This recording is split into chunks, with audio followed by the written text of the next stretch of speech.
This is now Africa 24. What happened between Burkina Faso and the United States did not begin with a press conference, a warning, or a dramatic announcement. It began quietly, almost invisibly, with a single sentence posted online. One morning, citizens noticed a new notice on the website of the United States Embassy in Ouagadougou. The message was brief and cold. All visa services for Burkinabe citizens were suspended until further notice. No explanation followed. No justification. No timeline. Just silence. For ordinary people, the confusion was immediate. Students preparing to travel, families planning reunions, business people managing contracts, and officials attending meetings were suddenly cut off. Visa suspensions usually come with explanations tied to security, fraud, or technical issues. This one did not. Inside Burkina Faso's Ministry of Foreign Affairs, officials immediately understood that this was not a routine administrative decision. The timing made that clear.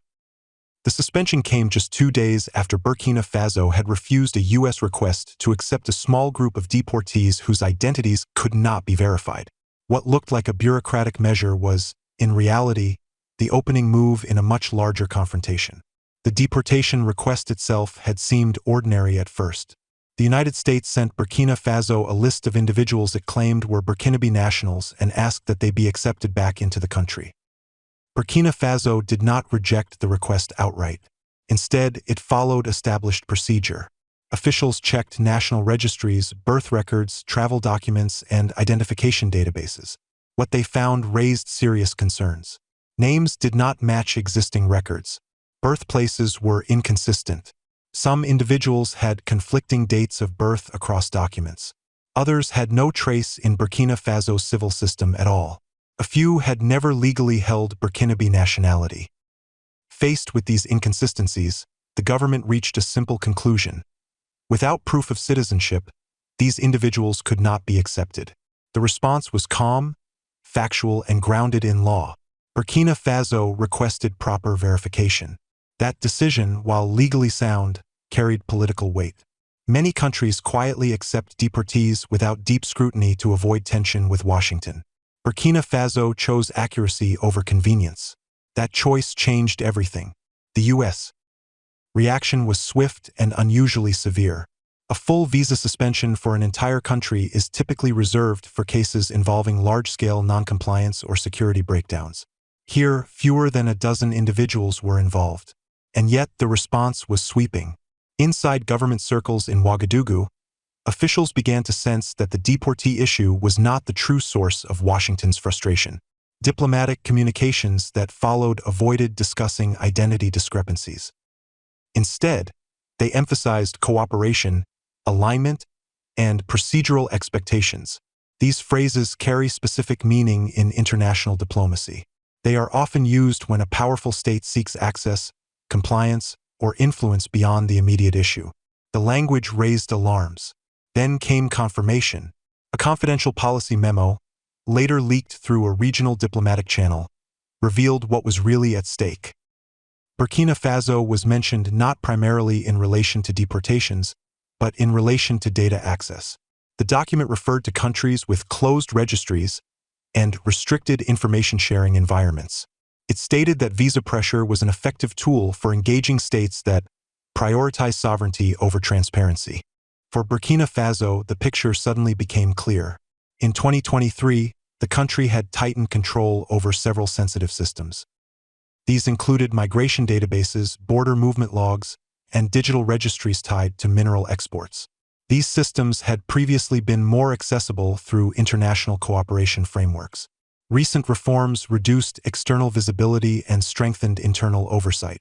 From Washington's perspective, Burkina Faso had become less transparent. From Burkina Faso's perspective, it had become more sovereign. The deportee issue, it now appeared, was leverage. Accepting unverifiable individuals would create a justification for deeper technical cooperation, which in practice often means audits, shared databases, and external access to internal systems. The visa suspension was not punishment. It was pressure. Once this reality became clear, Burkina Faso treated the situation as a national security matter. A closed-door meeting was convened, bringing together senior officials from foreign affairs, internal security, border control, and the digital sovereignty unit. Each department presented its findings. The Foreign Ministry documented the inconsistencies in the deportation files. Security officials warned of the risks associated with admitting individuals with unknown backgrounds. Digital specialists explained how a single concession could open the door to escalating demands, including access to migration data, population registries, and even mineral flow records. The conclusion was unanimous. Yielding once would not end the pressure. It would invite more. Burkina Faso decided on a strategy that was firm but restrained.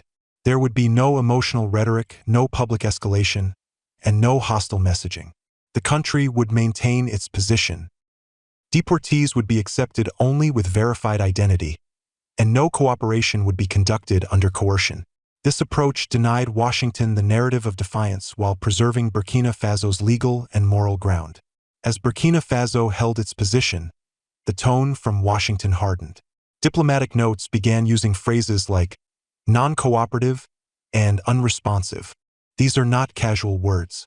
They are signals, often preceding sanctions or broader restrictions. The U.S. official later stated publicly that the visa situation could be resolved through procedural alignment. In diplomatic terms, this meant compliance. Burkina Faso responded carefully. It clarified that cooperation had never been refused. Only unverifiable identities had been rejected. Proof, it emphasized, was the issue, not politics, not ideology, not hostility. This distinction mattered. It reframed the conflict as a matter of standards rather than power. Then something unexpected happened. Public opinion across West Africa shifted. Journalists began investigating the case. Analysts questioned the proportionality of the U.S. response. When Burkina Faso released preliminary findings showing documentation errors, the story spread quickly. Social media filled with commentary supporting Burkina Faso's stance. Many Africans recognized the pattern. Powerful states applying pressure while smaller nations were expected to comply without question. The turning point came with the release of a comprehensive 14-page audit. The document was methodical and unemotional. It listed each individual, each discrepancy, and each missing verification. Some birthplaces did not exist. Some family records contradicted each other. One individual showed no connection to West Africa at all. The audit did not accuse. It documented. And because it was factual, it was difficult to dismiss. The narrative shifted almost immediately. Media outlets began asking why deportation files contained such errors. Analysts questioned the use of visa suspensions as leverage. Comparisons were drawn to how similar disputes are handled with U.S. allies elsewhere in the world. Quietly, the pressure began to rebound. Inside Washington, language softened. Non-cooperative became pending clarification. This change, though subtle, was significant. It signaled that escalation was no longer the preferred path. Burkina Faso had not shouted, threatened, or retaliated. It had simply stood still and presented facts. Public support became Burkina Faso's strongest asset. Citizens accepted the inconvenience of visa restrictions because they understood the stakes. The issue was framed domestically as one of dignity and sovereignty, not confrontation. Across the region, other governments took notice. Some requested copies of the audit to study its methodology. Precedent was being set. The confrontation eventually faded without a dramatic resolution. No deal was announced. No concession was made. Burkina Faso did not accept unverifiable deportees. It did not reopen restricted data systems. And the visa freeze, while not immediately reversed, lost its power as a tool of intimidation. What remained was something more lasting. The episode revealed how administrative tools, like visa policies, have become instruments of quiet coercion in global politics. They operate without headlines or international debate, yet their impact is real. Burkina Faso demonstrated that such tools are not unbeatable. Clarity, documentation, and public legitimacy can neutralize pressure. For African nations, the message was clear. Sovereignty does not always require confrontation. Sometimes it requires patience, discipline, and evidence. For powerful states, the lesson was equally clear. Assumptions of automatic compliance no longer hold. In the end, this was never really about visas or deportations. It was about who defines the limits of authority. Burkina Faso answered that question calmly and decisively. If a nation does not define its boundaries itself, someone else will.